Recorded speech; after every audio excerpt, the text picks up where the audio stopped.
Você já deve ter ficado aí meio, né, achando meio estranho aí, porque o pastor colocou essa foto desse bode esquisito aí, e é um negócio assim, né?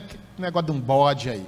Isso diz respeito ao que nós vamos ler em Levítico, capítulo 16, versículo 9 e 10. Um cerimonial um tanto inusitado, e que vai fazer uma conexão, uma ponte com aquilo que o Senhor Jesus realizou na cruz do Calvário por cada um de nós. A palavra de Deus vai nos informar que o povo de Israel era um povo um tanto quanto festeiro. Perceba que as festas aqui, nós estamos falando de festas com um caráter religioso.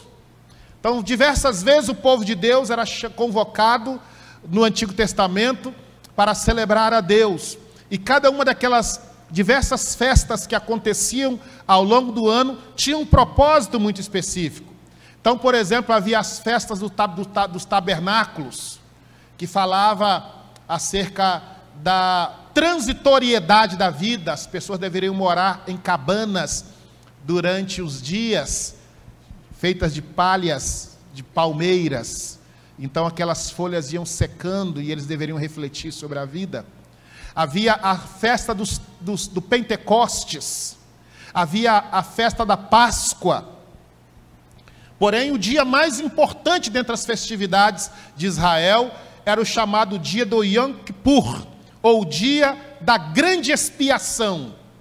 É o que está registrado em Levíticos capítulo 16. É importante que você conheça esse texto que nós estaremos lendo. E algumas lições nós veremos, que nós aprenderemos então com esses 3 versículos que nós extrairemos aqui de Levítico capítulo 16, versículos 9, 10 e 21. Diz assim a palavra de Deus: Arão fará chegar o bode sobre o qual cair a sorte para o Senhor, e o oferecerá por oferta pelo pecado. Mas o bode sobre que cair a sorte para bode emissário será apresentado vivo perante o Senhor, para fazer expiação por meio dele e enviá-lo ao deserto como bode emissário. Agora o versículo 21. Arão porá ambas as mãos sobre a cabeça do bode vivo, e sobre ele confessará todas as iniquidades dos filhos de Israel, todas as suas transgressões e todos os seus pecados, e os porá sobre a cabeça do bode, e enviá-lo-á ao deserto pela mão de um homem à disposição para isso. Palavra do nosso Deus. Meus irmãos, a gente então consegue perceber com muita clareza pelo texto bíblico que 2 bodes então deveriam estar envolvidos neste cerimonial. Só que na nossa cultura aqui ocidental, especialmente brasileira, esse negócio de bode, a gente tem um pouco de medo, né? Um pouco de medo assim, quando se fala de bode, a gente associa bode sempre muita coisa ruim. Mas não era esse o contexto em Israel.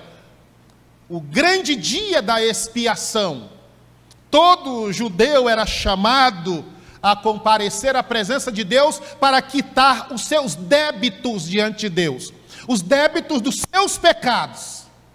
E então este adorador trazia ao sacerdote 2 bodes. Observem no versículo 10, que fala de um bode chamado o bode expiatório. E no versículo 9, aliás, e no versículo 10 fala de um bode que é denominado como bode emissário. Nesse ritual um tanto quanto estranho e inusitado, nós aprendemos algumas lições importantes. Vejamos em primeiro lugar o que nós aprendemos. Aprendemos em primeiro lugar sobre a gravidade e sobre a seriedade dos nossos pecados. Perceba no versículo 9 que o texto nos diz que Arão fará chegar o bode sobre o qual cair a sorte para o Senhor e o oferecerá por oferta pelo pecado. O que é que o texto está querendo dizer aqui? É que um outro, se podemos chamar o bode de alguém, esse alguém que não tem nada a ver com a sua vida, vai morrer por causa dos seus atos. O bode, este animal, morre por sua causa, ou morre em seu lugar. No caso aqui, no lugar do adorador. Diz o texto que sobre ele vai cair a sorte para o Senhor e o oferecerá, diz o texto aí, por oferta pelo pecado. E se você então já fez a conexão, a palavra de Deus vai nos dizer lá no Novo Testamento que sem derramamento de sangue não há remissão. E você vai lembrar muito bem do que a palavra de Deus nos diz, que o salário do pecado é a morte. Isso por quê? Porque o pecado é muito sério. Porque essa situação de pecado, por mais simples que nós julguemos, é extremamente grave e ofensivo aos olhos de Deus, e só se paga esse débito por meio da morte. Por mais, como nós falamos, que essa situação tenha sido negligenciado nos nossos dias. Tiago nos diz, capítulo 1, versículo 15, que o pecado, uma vez consumado, gera a morte. Meus irmãos, todo mal presente no mundo, todo esse sofrimento presente no mundo, ele tem diretamente consequência ou origem ou conexão com o pecado do ser humano. Conversava com um pastor certa vez sobre a situação do pecado, e ele questionando esta questão de céu e inferno, e eu lhe falei, talvez você esteja questionando tanto a questão da seriedade daquilo que a Bíblia trata como inferno, talvez porque você não pensou exatamente nesse ponto que eu estou falando com vocês aqui, na seriedade, na gravidade dos nossos pecados. Observem aí na sua Bíblia, por favor, Mateus capítulo 5, versículo 22, perceba o que é que Mateus haverá de nos dizer. Mateus 5, 22, eu porém vos digo que todo aquele que sem motivo se irá contra seu irmão, estará sujeito a julgamento, e quem proferir um insulto a seu irmão, estará sujeito ao julgamento do tribunal. Agora perceba essa conclusão, e quem lhe chamar tolo, estará sujeito a quê? A inferno de fogo. Eu apenas dizer, né? Está aqui duas irmãs que são muito amigas, muito íntimas, Tânia e Silvânia, elas são muito próximas, mas de vez em quando, então são três, né? Exato, são três. Mas de vez em quando sai uma lasca para aqui e para ali, não sai? De vez em quando deve sair uma coisinha. E o texto diz aqui, se eu chamar, meu irmão, tolo, olha uma coisa aparentemente simples. O texto diz que eu estou sujeito ao inferno de fogo. O que isso significa dizer, meus irmãos? Que eu e você precisamos tratar o pecado como pecado. Porque o pecado gera morte. Precisava haver a morte de um animal. A morte de um animal. Então não tente maquiar a verdade. E aqui está simbolizada, ou prefigurada, ou prefigurado, aquilo que Jesus Cristo fez como Cordeiro de Deus na cruz do Calvário. A seriedade e a gravidade dos nossos pecados. Mas em segundo lugar, nós aprendemos ainda, meus irmãos, com este cerimonial dos dois bodes, esse cerimonial vai nos ensinar sobre a nossa relação com o pecado. Como que nós devemos nos relacionar com o pecado? Qual deve ser a nossa relação? E o texto vai nos mostrar que não é outra relação, senão uma relação o mais distante possível. Uma relação de distanciamento em relação ao pecado. Perceba o que diz aí o versículo 10. Versículo 10 nos diz, mas o bode, observe que o primeiro, o bode expiatório, já morreu. Agora vai ter o segundo, mas o bode, sobre o que cair a sorte para bode emissário, será apresentado vivo perante o Senhor. Então, enquanto o bode expiatório morria, o bode emissário permanecia vivo. E o texto nos diz o seguinte, observe a continuidade do texto: será apresentado vivo perante o Senhor, para fazer expiação por meio dele, e enviá-lo ao deserto, como bode emissário.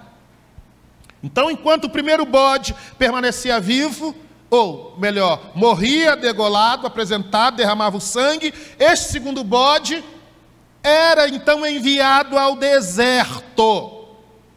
Era enviado para longe do arraial, para longe da comunidade. E nesse sentido, mais do que nunca, nós vivemos uma geração que precisa entender esta verdade, que precisa se distanciar do pecado e não se aproximar do pecado. O bode tem que ser levado, meu irmão, para longe, para o deserto. Mate o bode de sede e de inanição. Abacuque nos diz que Deus é tão puro de olhos, Abacuque 1, versículo 3, que ele não pode sequer ver o mal. No entanto, nós vivemos num tempo em que as pessoas estão acostumadas com um pecado muito próximo a elas. Elas não se distanciam. Perceba, meus irmãos, que a Bíblia trata o pecado comparando-o à lepra. E se você observar no contexto bíblico, a lepra era observada como uma enfermidade asquerosa, fétida, repugnante, que corroía e que contaminava. O leproso, ele deveria ser mantido fora do arraial, distante das demais pessoas, trazendo a nós esse mesmo entendimento, que assim como o bode era levado para fora do arraial, para distante da comunidade, assim o pecado, assim como também o leproso, deveria ficar longe. Isso é extremamente importante. Alguns intérpretes dizem que esse bode aqui seria, alguns intérpretes liberais, né? Seria o diabo, ou um deus cananeu, um demônio cananeu chamado Azazel, ou sátiros, demônios sátiros que habitavam as regiões desérticas. Mas se você perceber o texto vai mostrar com muita precisão que a sorte caía entre um e outro animal, mostrando que todos os dois animais prefiguram o mesmo episódio, a mesma ação, ainda que sejam animais diferentes. O primeiro vai evidenciar o aspecto da morte, e o segundo vai evidenciar o aspecto do distanciamento. É a mesma situação, porém utilizada com dois animais. E a minha pergunta é: o que é que tem entrado na sua casa? O que é que tem entrado nos seus ouvidos? Que tipo de música você tem ouvido? Quantas são as pessoas que passam horas e mais horas próximas ao pecado, sem se distanciarem do pecado, mas mantendo cada vez mais próximo, mais íntimos deles mesmos? Isso é extremamente importante que a gente reflita o que o texto está nos conduzindo. Por exemplo, um pastor amigo meu dizia que ele preparava o sermão ouvindo FM.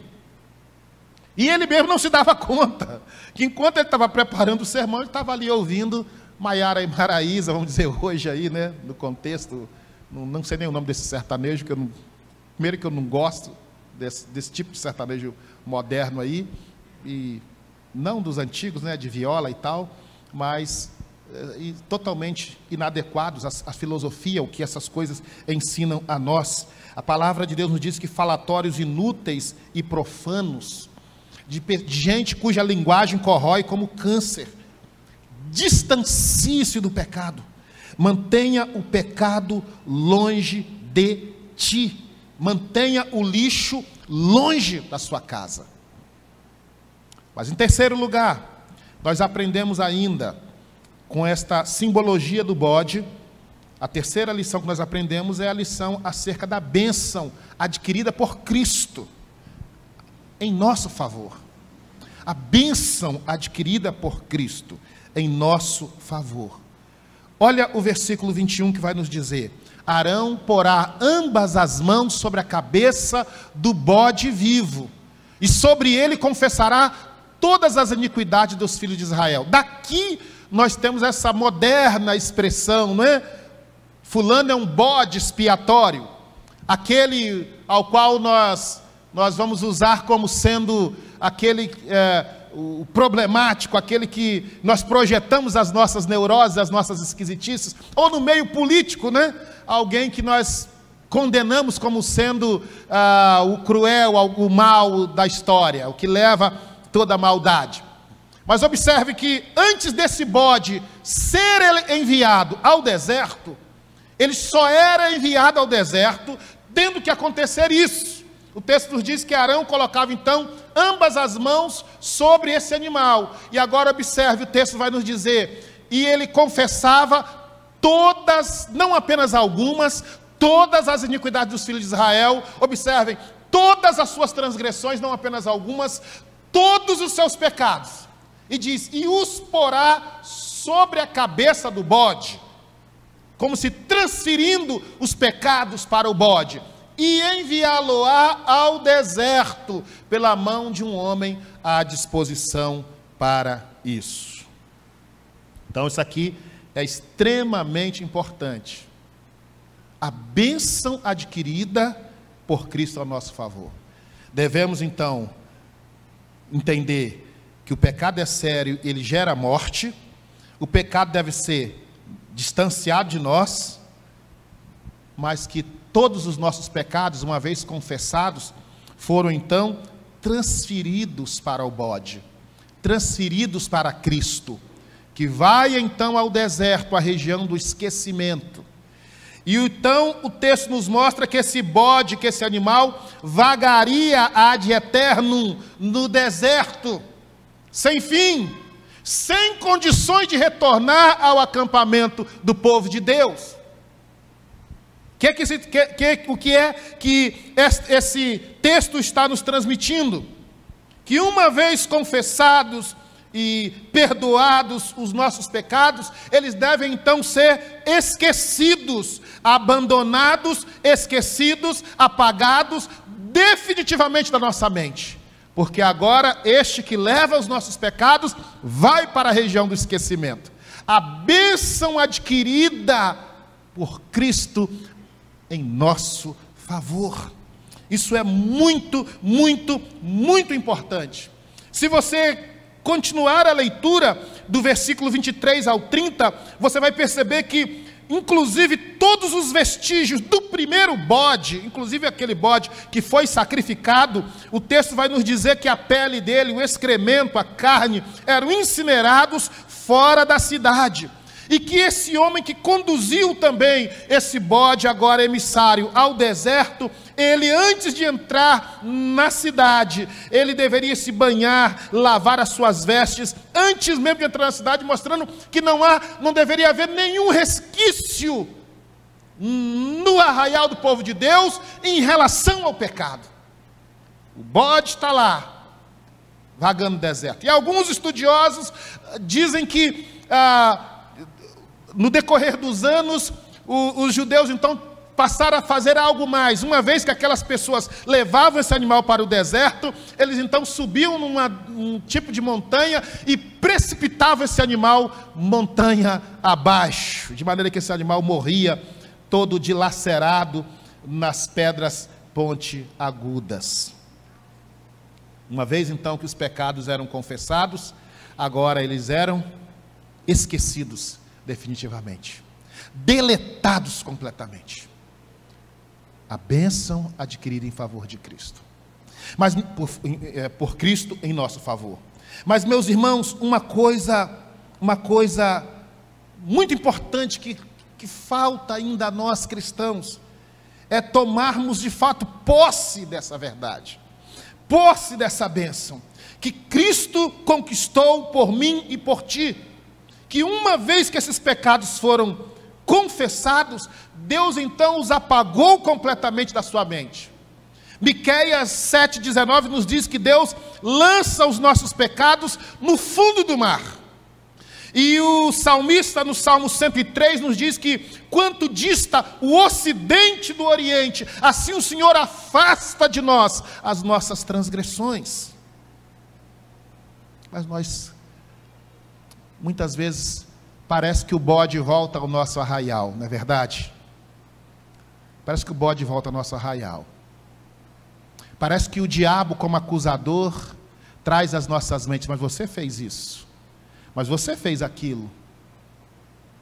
Uma certa pessoa conversou comigo certa vez, dizendo: mas pastor, eu peço hoje santidade aos meus filhos, mas eu não consigo falar porque eu me casei grávida.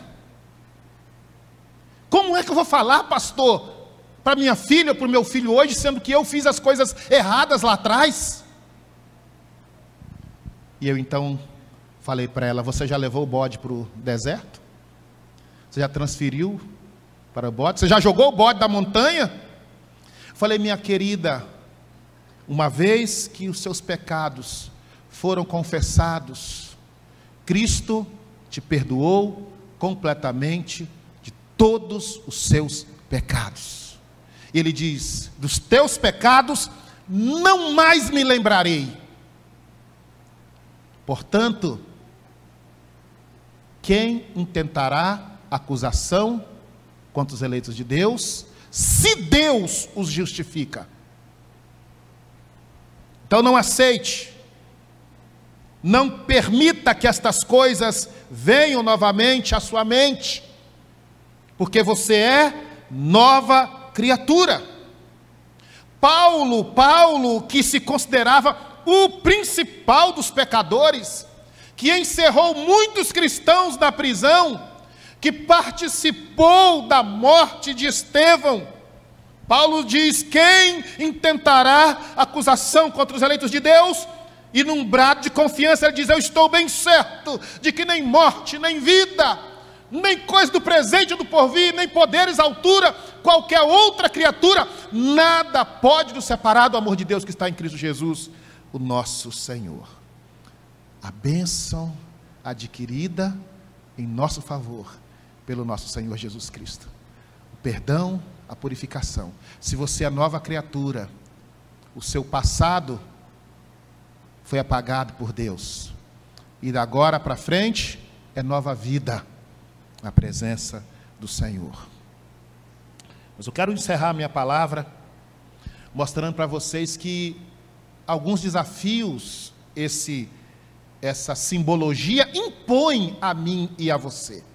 Se eu e você de fato acreditamos nesta simbologia e conseguimos entender a dimensão dela em relação a Jesus, algumas coisas nos são impostas por esta simbologia. 3 desafios que a simbologia do bode impõe a mim e a você. Vejamos. Em primeiro lugar, a simbologia do bode me leva a admitir, sim, a realidade e a seriedade do meu pecado. Se eu digo que eu creio nestas verdades, que Jesus Cristo morreu por mim, eu preciso admitir que o meu pecado é sério, e eu não devo tratar situação pecaminosa como sendo coisa simples. Eu vejo pais, às vezes, que se relacionam com seus filhos e dizem assim: não, isso é fase. Não é fase não, meu irmão, é pecado. Não, isso aí é que os meninos têm um sangue quente, é temperamento. Não, meu irmão, é pecado. Portanto, trate pecado como pecado, porque o pecado gera morte e afastamento de Deus. Então, se eu creio nestas verdades, eu preciso tratar o pecado com a mesma hostilidade, com a mesma repugnância que Deus trata. Isso é extremamente pertinente, extremamente importante. Segundo lugar, o segundo desafio que essa simbologia impõe a mim e a ti, meus queridos, é que se eu creio nesta verdade, eu preciso me esforçar diligentemente por manter o pecado o mais longe possível de mim. Eu preciso tomar essa decisão de manter o pecado distante de mim. Eu queria que você abrisse a sua Bíblia na segunda carta de Pedro, capítulo 20, capítulo 2, versículo 20 a 22. Veja como que Pedro, nessa segunda carta, diz: portanto, se depois de terem escapado das contaminações do mundo, mediante o conhecimento de nosso Senhor e Salvador Jesus Cristo, se deixam enredar e são vencidos, tornou-se o seu último estado pior do que o primeiro. Vejam como que Pedro aí na segunda carta, versículo 20 a 22, nos diz: pois melhor lhes fora nunca tivessem conhecido o caminho da justiça, do que após conhecê-lo, volverem-se para trás, apartando-vos do santo mandamento que lhes fora dado. E aí Pedro vai dizer algo interessante ainda mais. Com eles aconteceu certo adágio verdadeiro: o cão voltou ao próprio vômito, e a porca lavada voltou a revolver-se no lamaçal. Eu sei que eu vou falar alguma coisa muito nojenta para vocês aqui agora. Eu sei, mas eu quero que você passe por esse constrangimento assim como eu passei. Imagina comigo um cachorro que acaba de vomitar aquilo que há de pior nele. O que o corpo rejeitou? Uma mistura de restos que encontrou em latas de lixo, pelos, algum tipo de carne apodrecida que ele comeu desavisado. Um líquido fétido, amarelado e nojento. Mas segundos depois desse cachorro ter digerido essa coisa tão horrível, ele vomita, ele expele aquilo, e ele volta então, segundos depois, a lamber esse material, e com lambidas longas, lambe ao ponto daquilo espalhar pelo seu corpo. Pois é isso que Pedro está nos dizendo, que este mesmo tipo de sentimento repugnante que está dentro de nós, deve haver em nós em relação ao pecado, de tal forma que nós façamos questão de mantê-lo o mais distante possível, esforçar-me no que depender de mim. Mas nós vemos crentes, por exemplo, que você chega na casa dele, ele já tem um barzinho, às vezes com uísque, com vodka, está ali, estampado na frente na sala. Ele não tem uma sala de oração, mas ele tem um barzinho chique na casa. Perceba, meus irmãos, aquilo que é ligado ao pecado tem que ser abandonado, tem que ser largado, tem que ser mantido distante de mim. E eu preciso me esforçar diligentemente. Então você que está pensando em fazer sua casa nova, você que é uma mulher de Deus, você que é um homem de Deus, se vier esse tipo de sugestão para você, você já vai dizer: não, meu irmão, não, querido, nós vamos fazer uma sala de oração aqui em casa, para a gente orar junto a Deus. Não fazer um bar não, porque o pecado nós temos que manter distante. Cuidado, meus irmãos, muito cuidado. Às vezes nós vemos meninas, 6, 7 anos, dançando determinadas danças que, pelo amor de Deus, eu fui criado no forró. A minha família tinha 3, 4 forrós por ano lá em casa. Meu pai sempre foi muito forrozeiro. Mas naquele tempo, havia um respeito, as pessoas dançavam, se alegravam. Quando alguém já começava a dar uma certa chaculejadinha, meu pai já olhava assim, ou então as próprias pessoas recriminavam: fora, aqui é uma casa de família, nós dançamos, nós nos alegramos, mas tem respeito. Meus irmãos, determinadas danças que nós vemos hoje, requebrada que algumas meninas dão aí, e rapazes também, que misericórdia! Determinadas roupinhas que nós vemos às vezes em pré-adolescentes, que misericórdia! O pecado tem que ser mantido longe, longe de mim, longe da minha casa. Leva o bode fedorento para o deserto, meu irmão. no arraial, o bode não pode ficar. Eu preciso me esforçar nesse sentido. Deus não vai falar para você, não vai mandar um anjo para você e falar assim: olha, tira isso aqui, vamos tirar aqui, eu vou te ajudar a tirar. Não, é você. Terceira lição que nós aprendemos, fechando aqui a nossa palavra, é que nós precisamos, isso nos impõe a realidade. Se eu creio nessa realidade deste cerimonial, esse cerimonial me impõe a mim viver esta nova realidade em triunfo, como alguém que realmente foi perdoado e salvo. Há uma nova dimensão, há uma nova realidade em Cristo. O bode foi despedaçado ladeira abaixo, e os meus pecados foram transferidos para o bode. Então, daqui para frente, já me lavei, inclusive o homem que levou o bode lá, lavou as suas vestes, inclusive aquele outro bode que foi crucificado, foi também levado a sua pele, excremento, tudo para fora da cidade, queimado, e a pessoa se lavou, também, mostrando então que agora a nova realidade é em triunfo, como alguém que foi de fato perdoado e salvo. E você não deve, portanto, dar mais ouvidos às coisas antigas, porque as coisas antigas já passaram, e eis que tudo, absolutamente tudo, se fez novo na sua vida.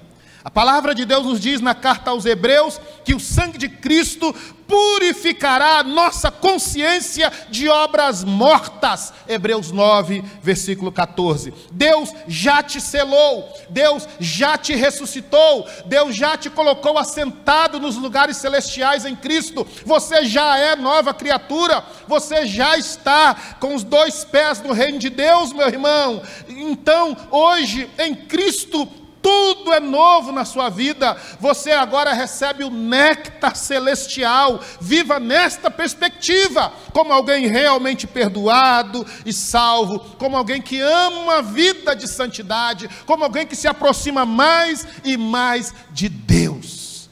É viver esta nova realidade em triunfo, para a glória do nosso Senhor. É isso que essa simbologia impõe a mim e a você. E eu quero convidar você a tomar uma decisão no seu coração, a tomar uma decisão de viver esse novo propósito de vida, como alguém que realmente foi perdoado, como alguém que é nova criatura, como alguém que é salvo em Cristo Jesus, porque Cristo fez de você filho de Deus, cidadão celestial, e o pecado, longe do arraial, já foi perdoado e salvo. Semana passada eu falei com os irmãos: ah, Valdemir, fala da sua vida lá. Meu irmão, ficou para lá, eu quero falar da nova vida em Cristo Jesus. O evangelho são boas novas. Eu não quero falar daquilo que o diabo fez na minha vida, mas eu quero mostrar para todo aquele que quer viver essa nova realidade, o quão bom é servir a Cristo, o quão maravilhoso é poder ter prazer nas coisas de Deus, na presença do Senhor, e viver uma vida como perdoado e salvo. Minha consciência pertence a Deus, meu pensamento pertence a Deus. Novas são todas as coisas na minha vida. Que Deus assim nos abençoe, meus irmãos. Que Deus derrame graça sobre a minha e sobre a sua vida, em nome de Jesus. Amém? Amém. Coloque-se de pé, vamos orar, preparando-nos para a ceia do Senhor. Pai Celestial, Deus Todo-Poderoso, Pai de nosso Senhor e Salvador Jesus Cristo, nesta noite, Senhor, nós queremos nos colocar na presença do Senhor, quando agora somos chamados pelo Senhor mesmo, a participarmos da mesa do Senhor, do banquete do Senhor. Tua palavra nos diz: examine-se, pois, o homem a si mesmo, e assim coma do pão e beba do cálice, pois quem come e bebe sem discernir o corpo, come e bebe juízo para si.